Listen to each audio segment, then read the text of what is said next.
THC and CBD.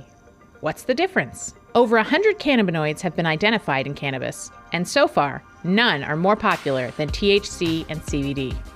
But what makes these two compounds different, and why? Find out on this episode of Weed Easy by the GrowthOp.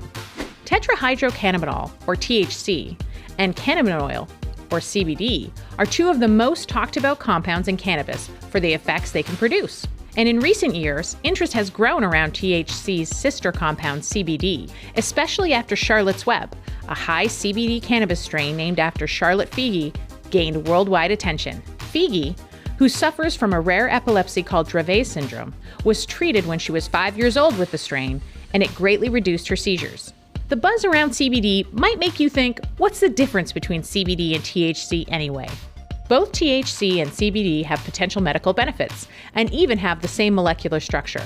They both are able to interact with the endocannabinoid system in our bodies, because they're similar to the cannabinoids the body naturally produces. Click the letter I in the top right corner of your screen to watch our episode on the endocannabinoid system. But how do they differ? It's simple. THC gets you high and CBD does not. THC is what makes cannabis psychoactive and produces the euphoric effect you feel when you use it. CBD, on the other hand, has shown signs that it may actually inhibit THC's ability to get you high and reduce this effect. It is also being studied for its anti-inflammatory, anti-spasmodic, anti-nausea effects, just to name a few. Though THC and CBD share the same molecular structure, their atoms are arranged slightly differently, and this tiny aspect makes a world of difference in how each compound affects the body. THC is easily able to bind to CB1 receptors in your brain and get you high, but CBD doesn't bind to CB1 receptors in the same way, and because of this, doesn't make you feel high. This makes CBD an attractive option to those who want the potential therapeutic effects of cannabis without the euphoria. In 2018, the FDA, or U.S. Food and Drug Administration, approved a drug called Epidiolex, a CBD oral solution that treats two rare forms of epilepsy, Lennox-Gastaut syndrome and Dravet syndrome. That approval marked two firsts.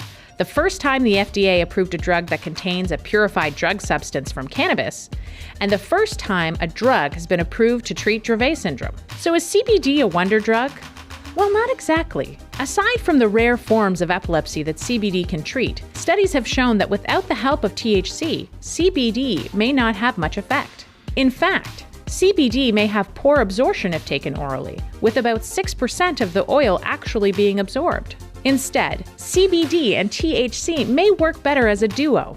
The activity of THC is complemented by CBD, and the two enhance the benefits of each other. CBD can potentially treat seizures, inflammation, pain, psychosis and mental disorders, inflammatory bowel disease, nausea, migraines, depression, and anxiety. While THC can potentially treat pain, muscle spasticity, glaucoma, insomnia, low appetite, nausea, anxiety, and enhanced mood. While THC and CBD both have their own individual benefits, the key could be finding which combination of cannabinoids, terpenes, and flavonoids works for you. Thanks for watching Weed Easy by the GrowthOp. Subscribe to our channel for more cannabis content and hit the notification bell so you never miss an upload. Visit thegrowthop.com, the premium destination for cannabis news and views.